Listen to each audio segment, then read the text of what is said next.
नमस्ते साहब। नमस्ते साहब। नमस्ते। Good morning sir. Good morning. क्या बात है, ये लोग यहाँ क्या कर रही हैं? पकड़ के लाए हूँ साहब, नहीं लाता तो खून खराबा हो जाता, लाश पे लाश गिर रही होती। 116 ड्रामा बंद करो और इनका जुर्म बताओ। ये लोग नल के पास पानी के लिए झगड़ा कर रही थी। देखिए देवियों, आप भारतीय नारी हैं, इस तरह लुच्चे लफंगों की तरह झगड़ा करना आपको शोभा नहीं देता। ये लोग कोई बादशाह तो है नहीं जो गद्दी के लिए लड़ेंगे, ना ये लोग कोई नेता हैं जो कुर्सी के लिए झगड़ेंगे। ये बेचारे गरीब तो मुट्ठी भर अनाज और चुल्लू भर पानी के लिए लड़ सकते हैं। आप कौन है? मैं इन्हीं में से एक हूँ। आप क्या करते हैं? एक पढ़ा लिखा बेरोजगार, लेकिन मुझे इस बात पर नाज है कि 70 करोड़ भारतीयों में मुझे भी वोट देने का अधिकार है। मेरा नाम अमर है। Please sit down. Thank you. Mister Amar, आप एक पढ़े लिखे समझदार इंसान हैं। आप ही बताइए, सड़क पर इन औरतों का झगड़ना आपको अच्छा लगता है? इन औरतों की बदनसीबी यह है साहब कि ये महलों में नहीं, झोंपड़ों में रहती है। बेचारी दिन भर काम करती हैं और जब आधी रात को इनके बच्चे दूध पीने के लिए रो रहे होते हैं तो ये नल के पास पानी भरने के लिए जमा हो जाती हैं। और इन हालात में अगर झगड़े भी हों तो इसमें ताज्जुब की क्या बात है? इंस्पेक्टर साहब, आपके हवलदार को हमारा झगड़ा करना अच्छा नहीं लगा, लेकिन म्युनिसिपैलिटी ने इतनी बड़ी बस्ती में एक ही नल लगाया है, ये बात इन्हें अच्छी लगी। ये म्युनिसिपैलिटी के चेयरमैन को, जो इस झगड़े की जड़ है, पकड़कर यहाँ पुलिस स्टेशन क्यों नहीं लाते? जवाब दो महिपाल सिंह। मैं कोशिश करूंगा कि आपकी बस्ती में और नल लग जाए। क्या नाम है आपकी बस्ती का? मंदिरपुरा। ओके, आप लोग जा सकते हैं। Thank you inspector. नमस्ते। नमस्ते साहब। चलो चलो चलो। अरे दुर्गा दास जी, आप? बाप रे बाप, आपको ये चोटें कैसे लगी? कोई एक्सीडेंट हो गया था? अरे साहब, ये बहुत पहुंचे हुए। बकवास बंद करो, ले जाओ इसे, बंद कर दो। आइए आइए दुर्गादास जी, पधारिए पधारिए।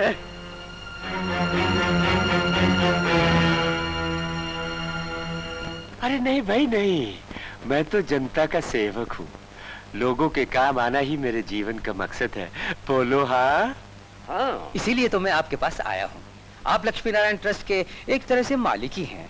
उस ट्रस्ट की मंदिरपुरा वाली जमीन हमें दिलवा दीजिए। मैं वहाँ 5 स्टार होटल बनाना चाहता हूँ। राम राम राम राम राम राम। अरे भैया, वो जमीन तो देवी माँ की है, माँ को भला मैं कैसे बेच सकता हूँ? गुनाहगारों को पकड़ना हमारा फर्ज है, लेकिन कभी कभी कुछ गुनाहगारों को पकड़कर हम खुद गुनाहगार बन जाते हैं। इसलिए आंखें होते हुए भी हमें अंधा बनना पड़ता है। लेकिन सर, आंखें होते हुए मैं मक्खी नहीं निकल सकता। देखो अर्जुन, मैं भी जब नया नया पुलिस में आया था तो ऐसा ही सोचता था, लेकिन धीरे धीरे मेरी समझ में आया कि हम लोग गुनाहगारों को सिर्फ गिरफ्तार कर सकते हैं और वो लोग गुनाह भी कर सकते हैं और उल्टा अपना गुनाह हम पर थोप भी सकते हैं, क्योंकि हर गुनाहगार किसी न किसी ताकतवर इंसान की छत्रछाया में होता है। गुंडों और बदमाशों की ताकत से डरकर मैं अपना फर्ज पूरा करने के रास्ते से नहीं हटूंगा सर। मेरी बात मानो और दुर्गादास को छोड़ दो। मेरे सीनियर ऑफिसर होने के नाते आप मुझे उस गुंडे को रिहा करने का ऑर्डर लिख कर दे दीजिए। ऑलराइट।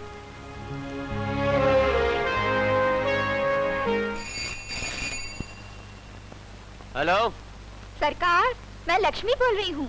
हाँ बोलो बोलो। आज की नीलामी में मैंने एक बड़ी हसीन लड़की खरीदी है, चूहे की कली जैसी। सोचा आपको खबर कर दूं। पहली मुलाकात तो आप ही करेंगे ना? अरे भाई, आज तो एक बहुत ही इम्पोर्टेंट मीटिंग है, सूरजपाल माथुर और कपूर के साथ। हाँ ए सरकार, तो उन्हें भी ले आइए, वो गैर थोड़ी है। जहाँ सरकार वहाँ सरकार की परछाइयाँ। और हाँ, आपके मनोरंजन का खास ख्याल रखते हुए मैंने नाच गाने का भी इंतजाम किया है। अच्छा जी। हाँ।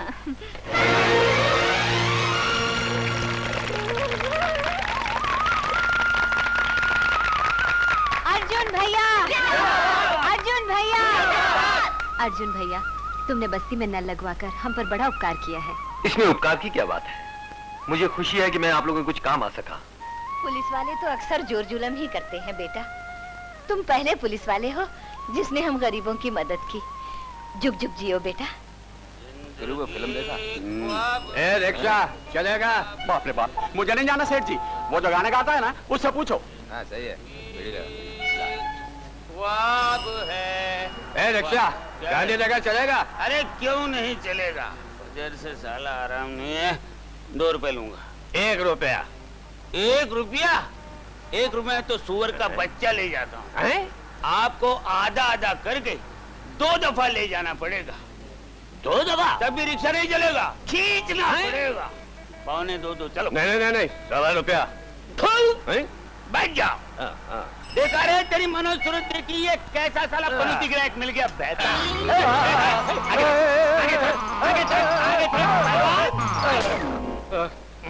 बाप ओ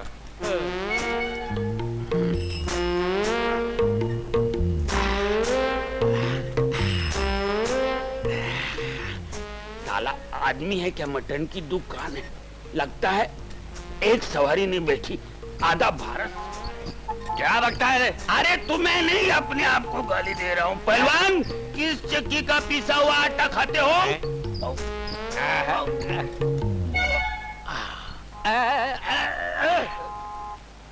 बाप रे बाप, बाप रे बाप, 2 रुपए से कमी नहीं ले जाऊंगा।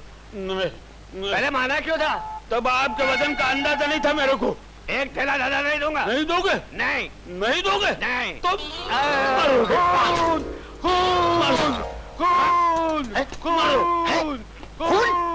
मारो। अरे अरे नमस्ते। खून? लाश कहाँ है? बीड़ी लाने गई है। आने दे, पोस्टमार्टम करना पड़ेगा। पोस्टमार्टम? बाप रे बाप। और तू किधर भाग रहा है? तू कहाँ जा रही है? मेरे पैसे लेने। पैसे लेने? अच्छा? रिक्शा की घंटी कहाँ है? घंटी अभी बताता हूँ। बता बता। ये रही घंटी। हाँ तो ब्रेक खराब होगा। ये रहा ब्रेक। लैंप कहाँ है? ये है? सूरज का चांद है। सूरज है? फिर सूरज चमकते हो लैंप की जरूरत क्या है? अबे साले, बेवकूफ समझ रहा है कि मुझे दिन रात में फर्क नजर नहीं आता? अंदर करके बाहर निकालना भूल जाऊंगा। हवलदार साहब, दिल में लैंप की जरूरत ही क्या है? अच्छा अच्छा, हवलदार से बहस करता है? ये वर्दी, ये टोपी, ये डंडा तुझे दिखाई नहीं देता? मानने की रात हो गई और तुझे घर जाके लैंप लाने का मौका नहीं मिला और कोई आदमी तेरे रिक्शे से टकरा गया, या तेरा रिक्शा अंधेरे में ट्रक से टक्कर खा गया, तब क्या होगा? समझ गया समझ गया। रिक्शा में बैठो, कहाँ जाना है बोलो। समझ गया ना?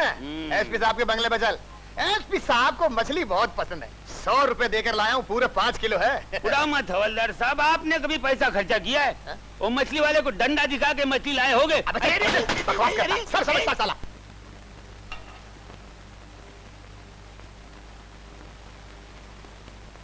ए गोपाल, तू क्यों घबराता है? तेरे स्कूल की फीस 10 रुपए है ना? 7.5 रुपए तो है मेरे पास, रहे बाकी के 2.5 रुपए वो मैं बाबा से ले लूंगी। मुझको यारो माफ, मुझको यारो माफ करना, मैं नशे में हूँ। बाबा, आज तुम फिर पी कर आए हो? ना ना, थोड़ा थोड़ा। तुमने तो सुबह वादा किया था कि आज से नहीं पियोगे। अरे फिर सुबह वादा कर दूंगा। कुछ मालूम है, गोपाल 7वें दर्जे में पहुंच गया है। परसों से इसका स्कूल खुलने वाला है। 10वीं पास कर लेगा तो कहीं चपरासी वपरासी की नौकरी तो मिल जाएगी। कल इसके स्कूल की फीस भरनी है, 2.5 रुपए निकालो। बस 2.5 रुपया फीस? बस फीस 10 रुपए है, मेरे पास 7.5 रुपए हैं।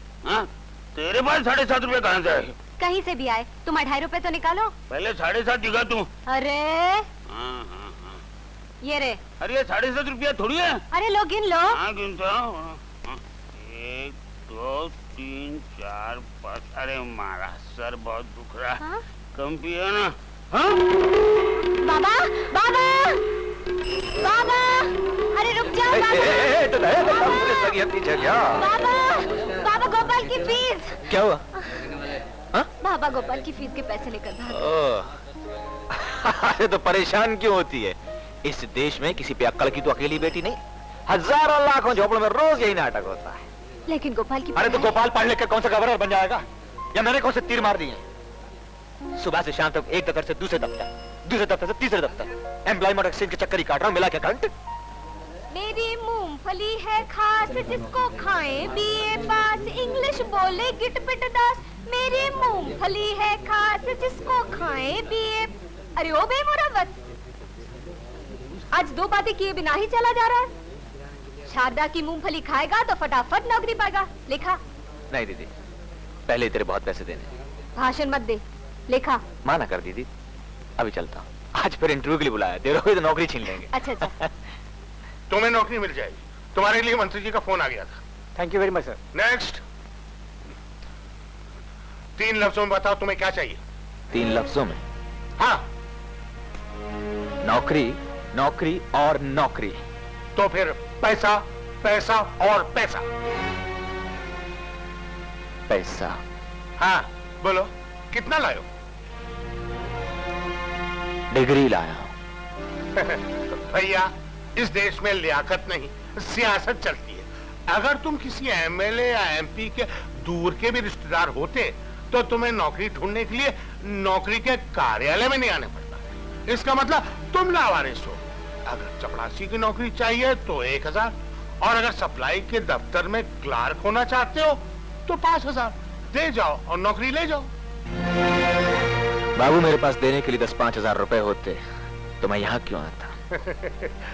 तो भैया, बिना खर्चा किए तो 2 ही काम मिल सकते, या तो भीख मांगो या जेब काटो। तेरा सर क्यों ना काट दूं साले। ये क्या मतलब है? तुझे पैसा चाहिए ना? मेरे पास ये फटा हुआ चप्पल है। ये तेरे बाप की चाबी नहीं है जो तुझे चाहा साले, ये सरकारी दफ्तर है।